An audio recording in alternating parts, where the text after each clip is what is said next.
قارعه اصل کې ورکړل کېږي دا د زړه ټکېدن داسې درب به د دې مځکې د اسمانونو الله تعالی جګ کړي چې دا اسمانونه په هوا کې لکه ګړز داسې ګرځي دا لوی لوی غرونه دا به داسې سي لکه هغه د میږې وړۍ ویښتان چې داسې په لښته باندې ووایي او په هوا باندې داسې ګرځي دا غرونه به الله رب العزت داسې په هوا باندې والوځوي انسانان به ټول مړه سي 40 کاله به سخته زلزله را روانه وي واذا زلزلت الارض زلزالها واخرجت الارض اثقالها 40 کاله به سخته زلزله په دې ځمکه باندې را روانه وي د انسان دا وجود دا به تقسیم وي داسې لکه موږ چې کله مثلا چکنۍ جوړو نو هغه چکنۍ چې جوړو نو د چکنۍ چې کومې اجزا وي هغه داسې سره واړه کړو ټول جسر ته یې واچوو دا سره ټوکړې ټوکړې دا ځمکه به یو جسر وي ما او تا به دغسې سره ټوکر ټوکر بیا به د هغه نه وروسته بیا یو بران وسي 40 کاله به بران وي ځینې کتابونه نقل کوي د انسان لکه حیوان چې لکۍ لري په دغه ځای باندې یو اډوکی عجب ذنب ورته یی د دغه نه به انسانان بیرته بیا راشنه کېږي بیا چې ټول راشنه سي ژوندي سي بیا به 50,000 کاله یوه ورځ وي د الله تعالی حضور ته به انسانان ورځي هر یو انسان ځان ته الله تعالی به د دغو انسانانو سره حسابونه او کتابونه کوي نو الله رب العزت چې موږ تاسو ته ژوند راکړی ده د زندګۍ مطلب او مقصد دا نه ده چې بس هغه څه چې د ما او د تا خواهشات غواړي شهوات غواړي موږ به هغه کوو خلق الموت والحیات لیبلوکم ایکم احسن عملا په صورت ملک الله یی ما چې دا مرګ او ژوند پیدا کړی ده دا د دې دپاره ده چې د تاسې هغه د ښایسته اعمالو اندازه معلوموم الله تعالی ته خو معلومه ده خو موږ ته یې راښیي چې په دې ژوند کې تاسې نیک اعمال څومره کوئ د خدای تعالی جل شانه بندګي دا سره کم کوئ یو ځای کې مې کتل دا د نبي علیه الصلاة والسلام شفقت په امت باندې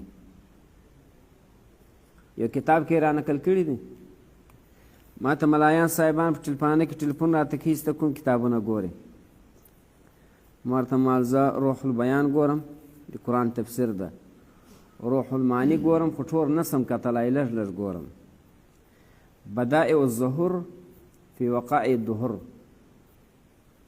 دا یو کتاب د زبردسته زه دغه ګورم نور د ما سره تفاسیر ډېر پراته دي بهر حال ول د نبی علیه الصلاة والسلام چې کله د حضرت بیبي امینې رضی الله تعالی عنها د رحم نه کله دی پیدا سو نوره خبره خو موږ مخکې کړې وه چې د نبي علیه السلام سیرت مو بیانوو چې څنګه نور پورته سو دا یې چې کله ما ورته وکتل د ما نه چې کوم ماشوم پیدا سوی دا په سجده باندې پروت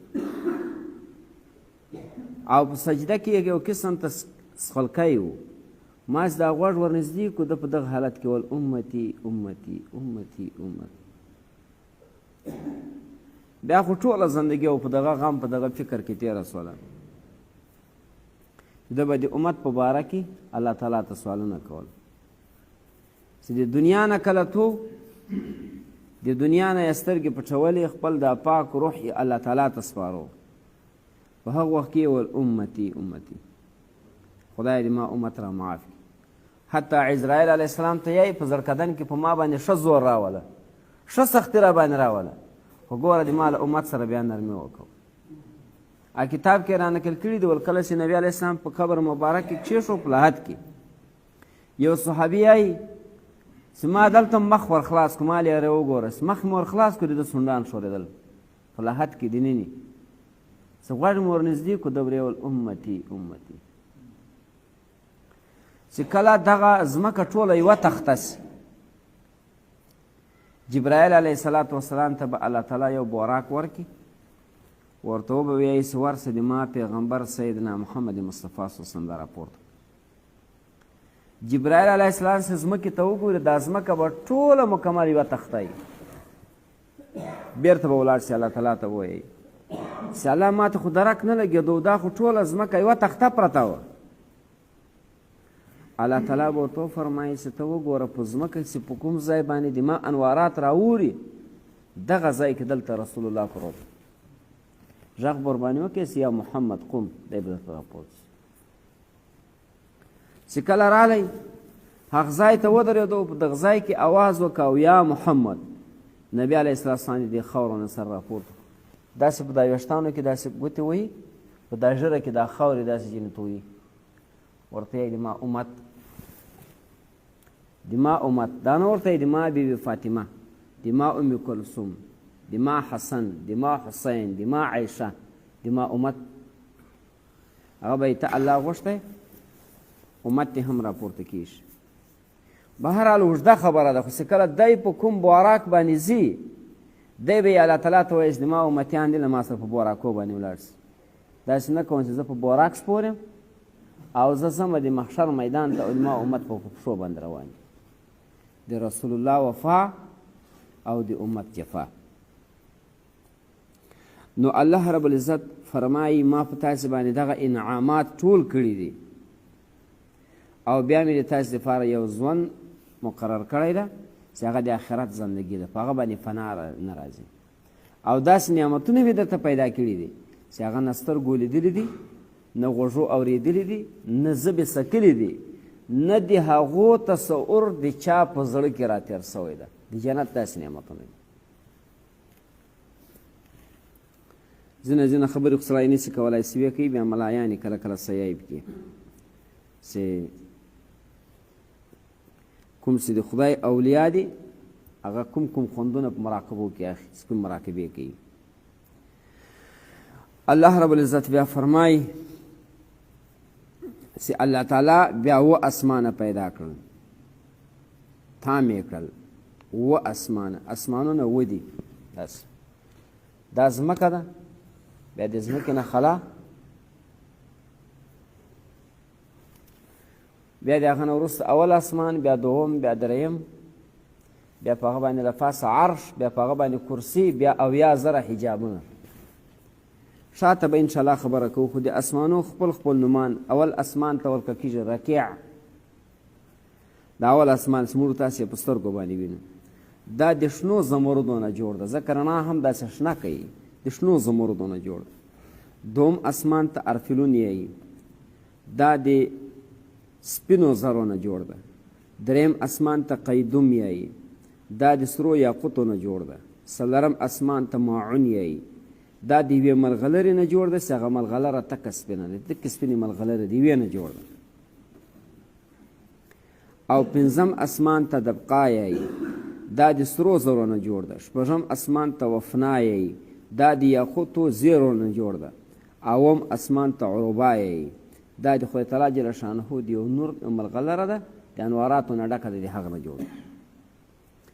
الله رب العزت دا اوه اسمانه پیدا کړي. د اوه طبقه بیا ځمکه ده. اوس که دې ته زه ولاړ سم بیا به تقریبا سبق ته مونږ نه دغسې مثلا بیا به انشاءالله یایي کوی کاف د هغه جخه وروسته چې اووه مځکې دي په هغو باندې څوک آباده دي. د خدای چې څومره مخلوق ده ټول د الله تعالی مخلوق، دا مخلوق ده څومره ډېر. الله رب العزت اول څه پیدا کړو، د نبي علیه السلام نور یې پیدا کړو. د نبی علیه صلات وسلام نور یې پیدا کړو. بیا د نبی علیه صلات وسلام د نور جخه لوح جوړ سوی ده، بیا قلم جنې جوړ سوی ده. انشاءالله دا خبره بیا درته کوم چې کله قلم پیدا کړو، الله تعالی قلم ته ویل اکتب، ولیکه. قلم ورته ویل څه ولیکم؟ الله تعالی ورته ویل څه ولیکه؟ لا اله الا الله. قلم را ولاړ سو، په 400 کاله کې دا الفاظ ولیکل چې لا اله الا الله. بیا ورته ولیکه، د ورته څه ولیکم؟ ولیکه داسې محمد رسول الله. قلم ورته ویل چې دا څوک ده؟ دا یو نوم خو د تا ده زه لیکم، محمد رسول الله څوک ده؟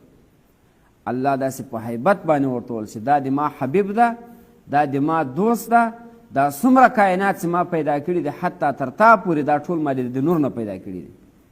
دا کلم باندې رعب رالی په مابین باندې خلاص و پټاو سو، نه دا کلم مابین یې داسې پرېږدي. له هغه وخته چې خسې کلم کله د نبي علیه السلام په عظمت باندې خبر سو چې د دا اوښکې په دغه ځای کې بهیږي، موږ ورته هسې لیکایي ورباندې کوو. د هغه نه وروسته په 400 کالو کې بیا کلم دغه الفاظ ولیکل چې محمد رسول الله. به هر حال په دغو اسمانو باندې پورته عرش ده، په عرش باندې 8000 برجونه دي او په هر برج کې 8000 ستنۍ دي، لکه داسې موږ ورکړي دي. په هر ستنۍ کې بیا ځان ته 8000 ګنبتې دي، هر یو باندې ځان ته په یو دغه کې 8000 ګنبتې جوړې شوي دي. او تعجبه خبره دا ده د هرو 2 ګنبتو په مابین کې 200 کاله لار ده. اسمان د ځمکې په مابین کې 1500 کاله، لیکن د هغو 2 ستنیو په مابین کې 200 کاله لار. خبر به درته وکوم دا موږ دومره په ځان سره را ختمه کړې ده. 2 رکعاته لمونځ وکړو ذاتینو دا یایسنو جنت مأوا به دې مایي، جنت الفردوس به دې مایي، دا به یې ها به یې، یا که زه نه وم ذاتي خو دا دنیا ټوله نړېدلې ده، دا د ها ده. یوه روایت کې راځي نبی علیه الصلاة والسلام چې کله اسمانو ته وخوت، په یو اسمان کې یې ملائکه ولیدلې، دا لکه دا ریګ لکه شګه داسې مخلوق روان ده په یو طرف باندې د خدای حمد د خدای تقدس بیانوي. نبی علیه الصلاة والسلام د جبرائیل علیه السلام څخه پوښتنه وکړه چې جبرائیل دا ملائکه دي؟ ده ورته ویل هو. ول دا چی روانې دي؟ ول نه یم خبر. ول څه وخته روانې دي؟ ول چې د کومه وخت نه زه الله تعالی پیدا کړی یم د هغه وخت نه روانې دي، دغه د خدای تعالی حمد، د خدای تعالی لویي، د خدای تعالی پاکي بیانوي په دې خوا، بیرته بیا نه راګرځي، په دغه یو خوا روانې دي. جبرائیل السلام عمر تاسو ته معلوم څومره عمر یو؟ یو وخت کې نبي علیه السلام پوښتنه ځینې وکوله جبرائیل د تا عمر به څومره وي؟ ده ورته ویل یا رسول الله نور معلومات خو نه راته کېږي، خالي صرف دومره معلومات راته کېږي چې په اسمانو کې یوه ستاره ده، یو ستوری په 80,000 کاله کې یو ورې راخیږي، ما 80,000 وارې لیدلی ده. تاسو موبایل حساب ورته وکړئ که سره سم کړو.